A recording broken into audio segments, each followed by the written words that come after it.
Aujourd'hui, on va parler de l'échec. J'ai raté mon brevet. J'ai eu mon bac la deuxième fois au rattrapage. J'ai eu mon permis à 28 ans. Donc voilà. J'ai le bac, j'ai eu le bac. Bon, certains diront c'est déjà ça, mais jusqu'à mes 36 ans, j'ai pas osé reprendre mes études. Je me suis fait en quelque sorte avoir quand j'ai acheté ma deuxième voiture. Enfin, la liste elle pourrait être très très très très longue. Vous me connaissez des réseaux sociaux d'avant quand j'étais blogueuse ou autre chose, ou si vous venez de me découvrir par rapport à l'algorithme de YouTube, si vous avez pu voir quelques vidéos où vous êtes une super followeuse ou un super follower de cette newsletter, merci d'ailleurs de tout mon cœur, merci d'être là parce que franchement, parler toute seule dans le vent, c'est pas amusant. J'ai peut-être l'air de réussir beaucoup de choses. À chaque fois, je vous présente des projets, elle a écrit un livre, elle a 3 enfants. J'ai moi aussi mes fails et on parlera de cette histoire d'échec après le générique. C'est parti. Bienvenue dans votre newsletter vidéo La Gazette des Nazaréens, dédiée à la parentalité chrétienne, mais pas que. A tout de suite. Vous savez, la vie, c'est vraiment parfois une espèce de parcours peuplé d'échecs, d'épreuves, de réussites, de succès, de montées, de descentes, de hauts, de bas. Parfois, ça dure pas, ça dure longtemps, ça dure moins longtemps. Ça a un impact, ça a moins d'impact sur votre vie. Ça n'empêche que c'est comme ça que ça fonctionne. Je connais personne qui dans sa vie n'a pas eu de haut et de bas, n'a pas eu d'échec. Voilà, il y a des personnes, c'est vrai, qui ont plus de réussite que d'autres. On se dit mais c'est pas possible, il a les expressions qu'on peut dire parce que des fois c'est un peu vulgaire. Mais voilà, il a trop de chance, comment ça se fait, etc. La vie est trop injuste, moi j'ai toujours des galères. Chacun a son parcours de vie. Et vous savez, les personnes qui ont beaucoup de galères sont les personnes les plus fortes. Pas forcément parce que elles sont fortes, hein, elles ont du caractère, elles ont un mental plus fort que les autres ou quoi que ce soit, quoique c'est vrai qu'on a un mental plus fort parce que je fais partie de ces personnes qui ont souvent des soucis, des petites galères, hein, je dis ça, je dis rien, voilà, mais je mets ça sur le compte du fait que j'œuvre pour le Seigneur et je sais que ça ne plaît pas au malin. C'est parce qu'on fait preuve de résilience. Quand il vous arrive des choses une fois, deux fois, une fois on se dit bon, ça arrive. 2 fois, on se dit, ouh, quand même, hein. 3 fois, ouh là là, quand même. 3 fois, 4 fois, 5 fois, au bout d'un moment, j'ai l'habitude, hein. Comme je dis avec ma cousine, je te fais un coucou. Ah oui, on connaît. Ah, cette team, dites-le moi en bas. Je suis un peu penchée sur le côté forcément biblique. Et je constate aussi que dans ces échecs-là, on a une partie où on a l'impression, souvent, on se dit, de toute façon, moi, ceci. N'oubliez jamais le pouvoir de la langue. C'est très important de ne pas proclamer de choses négatives sur soi. Je suis trop comme ci, je suis pas comme ça. De toute façon, je suis nulle, je suis inutile. Il m'arrive toujours des galères, je sers à rien, je suis bête, je suis ceci. On aime trop parler comme ça. Ne parlez pas comme ça. Ne proclamez pas de choses sur vous. Arrêtez si vous le faites parce qu'on est humain. Dites toujours Seigneur, je brise cette parole dans le nom de Jésus, même dans votre cœur s'il y a du monde ou quoi que ce soit. Parce que moi, ça m'arrive, hein, des fois, je dis, mais je suis trop bête, comment j'ai pu faire ça? Après, je dis non, Seigneur. Et ma fille même, elle a l'habitude parce que je l'élève comme ça. Elle dit non, maman, tu n'es pas bête. Je dis oui, c'est vrai, je ne suis pas bête. Non, je suis pas. Donc, attention. N'oubliez pas que vous êtes enfant de Dieu, vous êtes aimé, vous êtes pardonné, vous êtes chéri, vous êtes béni. Vous êtes enfant de Dieu. Si vous êtes enfant de Dieu qui est le tout, qui est le roi du ciel, qui est le maître de l'univers, vous êtes prince et princesse, vous êtes roi, reine. On a de la royauté, on a du sang royal, on doit attention. Nous ne sommes pas des riens du tout. Et c'est ça qui fait que souvent le malin joue dans ça. Vous verrez dans les newsletters, maintenant j'aborde les choses, je parle quoi. Il faut parler du malin parce que sa force c'est de te faire croire qu'il n'existe pas. Il n'existe pas. Ce qui arrive, c'est la malchance. La faute à pas de chance. C'est pas vrai. C'est lui qui nous attaque. C'est lui. Force, c'est de vous faire comprendre. T'as vu tout ce qui t'arrive. Il va le dire avec une petite voix doucereuse. Vous avez l'impression que c'est votre voix. T'as vu tout ce qui t'arrive. T'arrives toujours quelque chose, toi. Toi, t'auras jamais ça parce que ceci, parce que cela. Et nous, on est là. Oui, c'est vrai. Hein, oui. Limite, on collabore. Ne collaborez pas. Proclamez la parole de Dieu. Vous savez, moi aussi, il m'arrive plein de galères. Si je vous faisais une liste, là, on y serait pour 2026. Et encore, je suis gentille. Vraiment, vraiment plein de galères. Je vais vous donner mes astuces. J'aime me rappeler que Dieu a des plans d'amour sur nous. Attendez, j'ai noté. Je vais un petit peu devant vous. Alors, je me répète en boucle, Dieu n'a que des projets de joie pour ma vie, pour votre vie. Et qu'il permet cette épreuve, et que si il permet cette épreuve, c'est qu'il y a une raison. Ça, c'est vrai. Et je vais prendre même mes lunettes, parce que j'ai voulu faire l'appel, je vois la lumière dans mes lunettes et j'aime pas ça. Je me dis que ça peut vous gêner aussi, et je vais essayer de regarder dans le bon objectif. Et que je verrai après qu'il a raison. Car en Jérémie, chapitre 29, verset 11, il est écrit « Car je connais les projets que j'ai formés pour vous, dit l'Éternel, des projets de paix et non de malheur. » Et à la suite, si vous voulez aller regarder, Jérémie 29, 11. Et ça m'aide à tenir. Ça m'aide à me dire, après la pluie, le beau temps. C'est aussi simple que ça. Alors, ça paraît évident, dit comme ça, mais quand je suis dans les galères, je me le dis pas comme ça. Je peux vous dire que des fois, je pleure. Je suis dans des larmes qui coulent et je me le dis dans le cœur. Je dis, non, Seigneur, je sais que tu veux pas ça pour moi. Ça t'amuse pas que je sois dans cet état-là. Ça te fait même certainement de la peine. Mais c'est tellement dur, Seigneur. C'est tellement dur. Encore un échec. Encore une galère, encore un souci médical, encore ceci, encore cela, c'est jamais évident. Comme je vous dis, je prêche toujours, je témoigne toujours de ce que je vis. Je parle par expérience, je sais que c'est difficile. Je sais vraiment que c'est difficile. Mais ce qu'il faut se rappeler aussi, c'est qu'on n'est pas les seuls à être passés par des épreuves et aussi à avoir certaines petites tares. Parce que comme j'aime le dire souvent, nous sommes nos propres ennemis et il y a des choses qu'on peut éviter. Si on regarde bien, le fameux roi David était adultère et meurtrier. Salomon était idolâtre. Noé a maudit son propre fils, alors que c'était lui-même qui était saoul. Son fils l'a trouvé ivre, nu. Ouais, je dis ça, je dis rien. Donc il est parti rapporter à ses frères, et ce qui a fait que Noé l'a maudit parce qu'il était fâché. Forcément. Forcément. C'est pour ça, quoi. Ensuite, Moïse et Pierre. Moïse avait la langue un peu, il avait du mal à parler, c'est pour ça que Dieu l'a envoyé avec son frère pour aller voir Pharaon. Donc voilà. Et j'aime bien ce truc-là de se dire que Dieu, en plus, quand on a des faiblesses, il met quelqu'un pour nous accompagner ou il met une facilité pour qu'on puisse s'en sortir. Aparté. Pierre aussi, et donc Moïse, c'est aussi le trait de caractère que je voulais souligner, avait un tempérament, on dit, vraiment très fort. Vous voyez, Pierre, il a pris l'épée, il a coupé l'oreille du garde quand ils sont venus chercher Jésus à Gethsémani.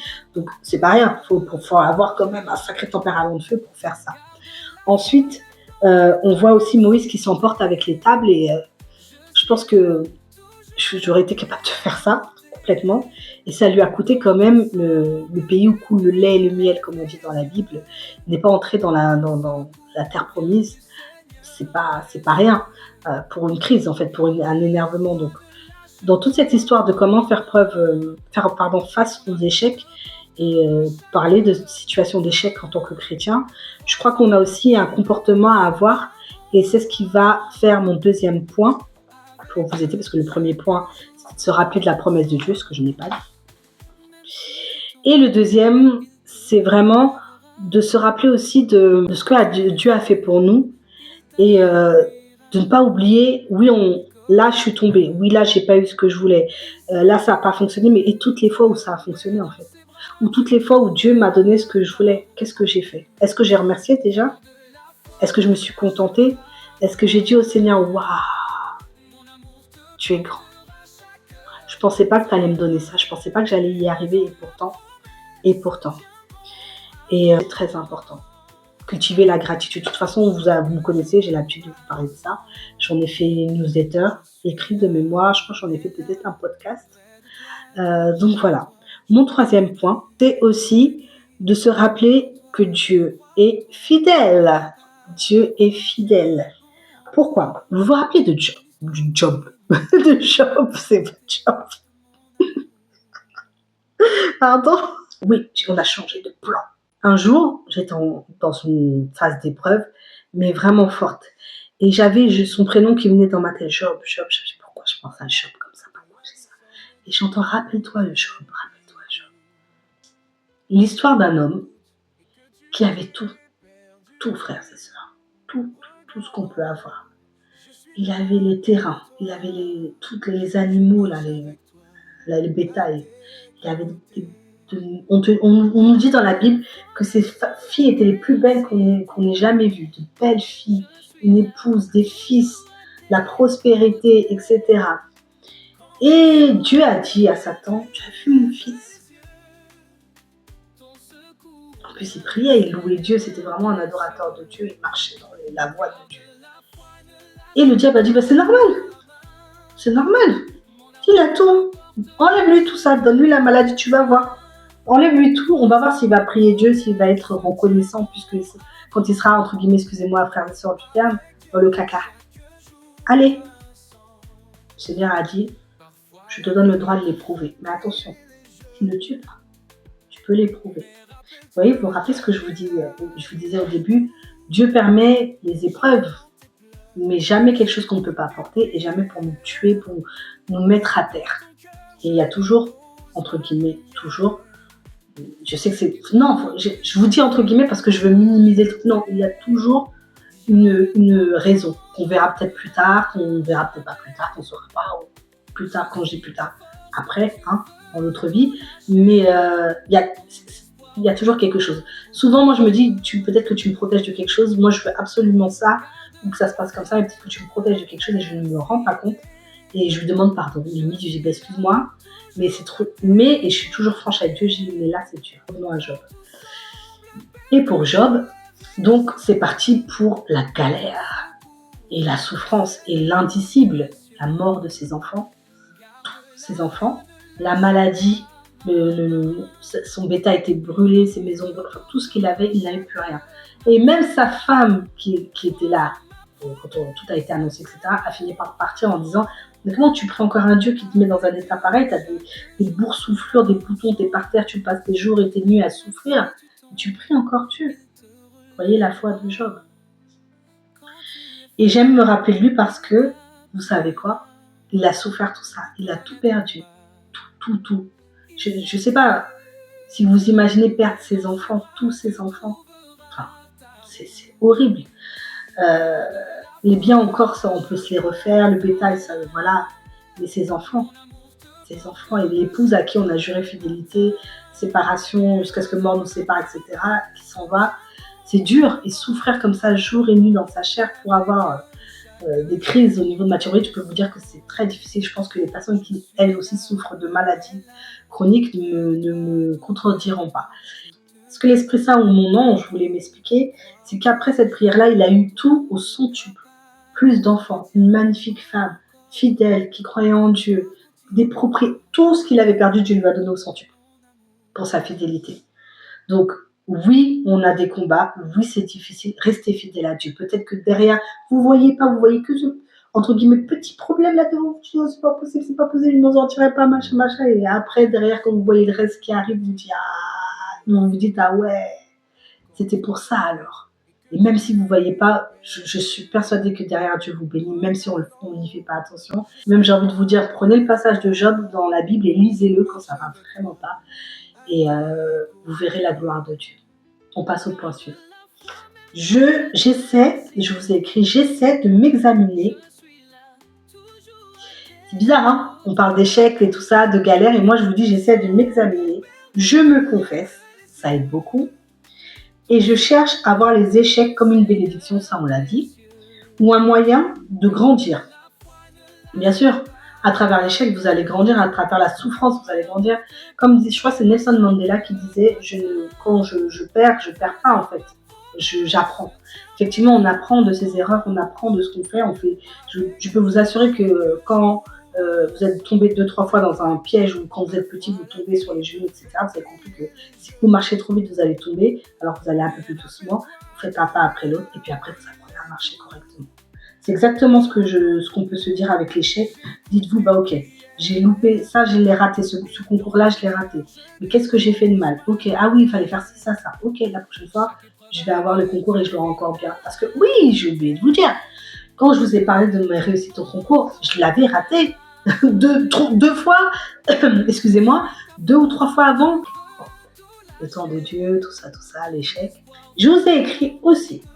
Bien sûr, je prie et je pense que ce sont les meilleures prières qui montent car elles viennent d'un cœur contrit. Dans la Bible, il est écrit que Dieu aime les cœurs contrits. Contrit, ça veut dire quoi? Le cœur qui est là, qui souffre et qui dit, pas pour la souffrance, hein, mais qui a cette humilité de se dire, moi je peux rien faire. Là, j'ai tout fait. J'ai tout vécu, j'ai tout subi. Il n'y a que toi qui peux. En fait, là, vraiment, je remets tout entre tes mains. J'arrête de vouloir faire avec mes forces et je te laisse faire. C'est ça, le cœur vraiment contrit, qui cherche pas à venir avec de toute sa grandeur et dire, ouais, voilà. Non, vraiment qui s'abaisse.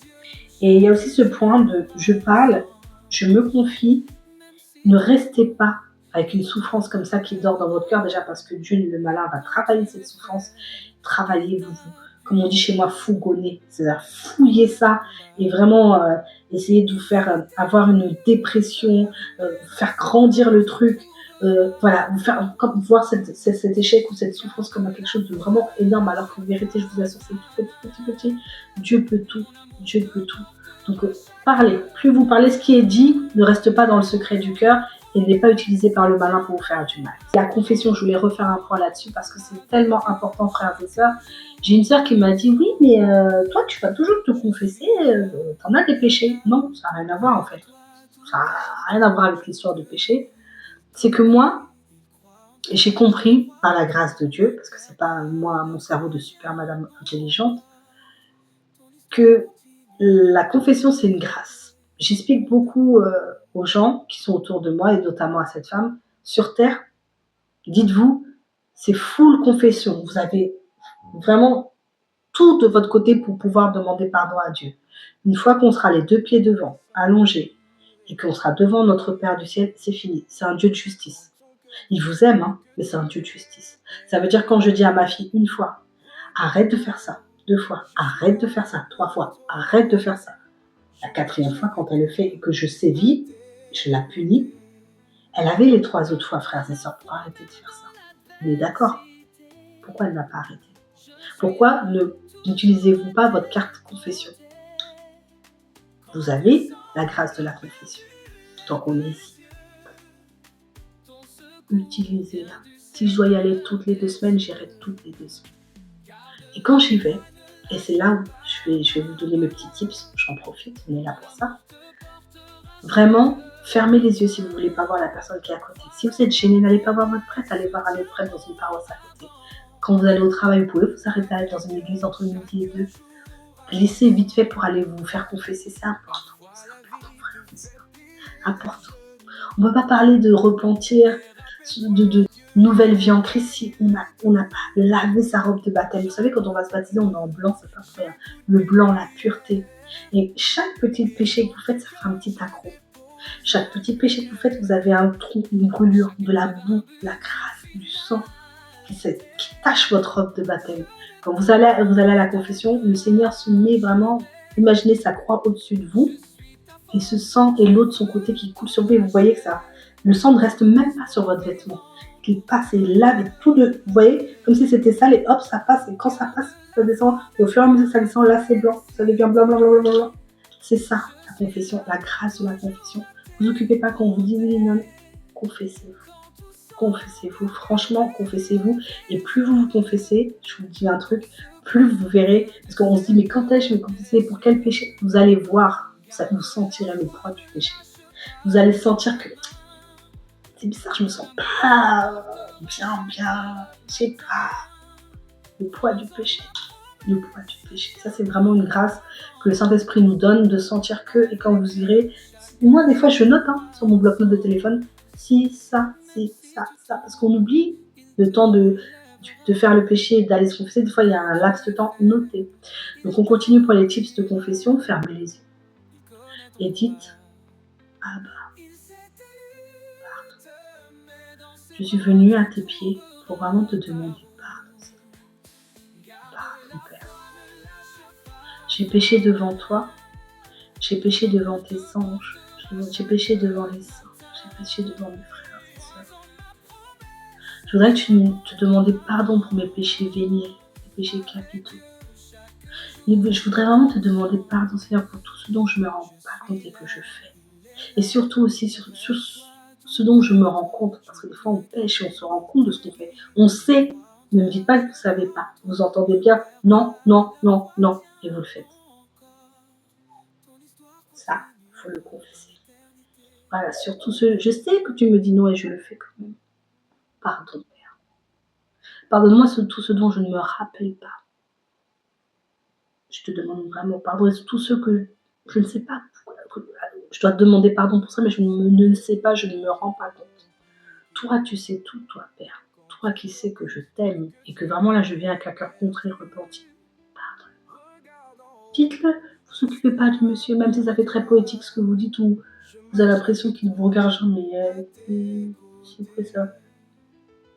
Vous savez ce que vous faites, vous parlez à votre Père. Pourquoi je vous dis ça? Quand vous vous confessez, c'est pas le prêtre que vous avez à côté. C'est pour ça, moi, des fois, peu importe qui s'assoit à côté, là, que ce soit le prêtre, quel que soit ce que je dois dire, je m'en moque parce que c'est Jésus qui prend la place. Ce n'est plus le prêtre. Lui s'assoit à votre place, vous voyez le prêtre, mais lui, il est là et il vous écoute, il est là, il attend. Un jour, je venais, c'était au moment où je suis retournée au pied de mon père, vraiment, que j'ai décidé de donner ma vie au Seigneur. Je suis venue confesser des péchés. Et je peux vous assurer, dans la manière dont il m'a parlé, j'ai senti l'amour de Dieu. Je disais des trucs et à un moment, il a souri vraiment d'un genre. Il est comme si, oh, elle veut dire ça, mais c'est rien ça. Je ne sais pas comment vous expliquer. Je suis même émue de vous dire ça. C'était beau. C'était vraiment beau. Et après, il m'a dit, mais non, ça c'est rien, ma sœur. Voilà, il m'a expliqué, non, vous inquiétez pas, etc. Et j'ai pleuré toutes les larmes de mon corps. Je me sentais tellement pardonnée, tellement aimée. Je ne sais pas comment on peut se passer de ça, en fait, en étant chrétien, de ce pardon. Ne regardez pas les gens qui vous disent le prêtre c'est un homme, c'est pas lui qui vous confesse, c'est Jésus. Vraiment, vraiment, vraiment. Et pour vous prouver vraiment ça, je me suis confessée à Saint-Sulpice, je crois. Je crois que c'était à Saint-Sulpice. Et donc j'attendais et tout, j'étais venue comme ça. Moi je vous dis, ça me prend, je me dis, bah tiens, il y a une église là, j'entre et s'il y a quelqu'un, je me confesse. Vraiment, hein. Et je m'assois et le prêtre, il me donne donc ce qu'il dit, l'absolution, le pardon. Il met la main comme ça et j'ai fermé les yeux, parce que j'aime bien fermer les yeux, me mettre à genoux vraiment pour ressentir le pardon. Et j'ai fermé, et une lumière, quand je vous dis une lumière dorée, quand j'ai fermé les yeux qui passent, j'ai fait ça, plus rien. Je referme et je me repose. Lumière, et j'ai compris en fait, et j'ai laissé le pardon de Dieu descendre. Et voilà, personne ne pourra me dire, en tout cas à moi, que c'est vraiment pas Jésus qui vous confesse, c'est vraiment lui. Et si, je vous dis pas de croire en moi, mais je pense que vous avez vu que je suis pas cinglée, enfin, j'espère. Donc voilà, c'est mon témoignage pour vous dire, allez-y frères et sœurs, n'hésitez pas, demandez pardon à Dieu. Donc voilà. Ben, je crois qu'on a fait un petit peu le tour de la question de l'échec. J'ai fait un peu de digression, mais je vais conclure avec ce que moi j'ai écrit. Enfin, vous savez, souvent on veut faire par nos propres forces, selon nos propres plans, et c'est ça qui rend l'échec plus difficile, véritablement. Laissez Dieu faire et décider dans votre vie. L'échec ne vous définit pas. Non, vous n'êtes pas une loseuse, un loser inutile. Je vous l'ai déjà dit, hein. Vous êtes aimé. Allez en Éphésiens chapitre 1, versets 4 à 5 et vous verrez à quel point vous êtes aimé de Dieu. L'échec, ça définit personne et certainement pas un enfant de Dieu. Avancez, allez de l'avant. Ayez confiance en Dieu, en sa miséricorde et en son amour pour nous. Et vous verrez, Dieu fait des miracles dans nos vies. Et en ayant on va dire, changeant votre façon de penser, votre mindset, façon de penser, vous verrez que l'échec, vous le vivrez autrement. Alors, je ne vous dis pas que ce sera plus facile, plus simple, que vous n'aurez plus d'échec, c'est faux. C'est comme je dis, c'est pas parce qu'on est en Christ. Ouh, la vie, elle devient belle, on vit dans une comédie musicale, tout est bien, tout il est bien, tout il est beau. Non, c'est encore pire. Il y a encore plus de combats parce que vous allez vers le Seigneur. Mais en tout cas, vous vivez les choses autrement avec Dieu. Sur ce, on se dit au 15 de ce mois pour la newsletter Ma Sœur, une newsletter 100% féminine pour les femmes chrétiennes. Et quant à moi, je vous dis à très vite.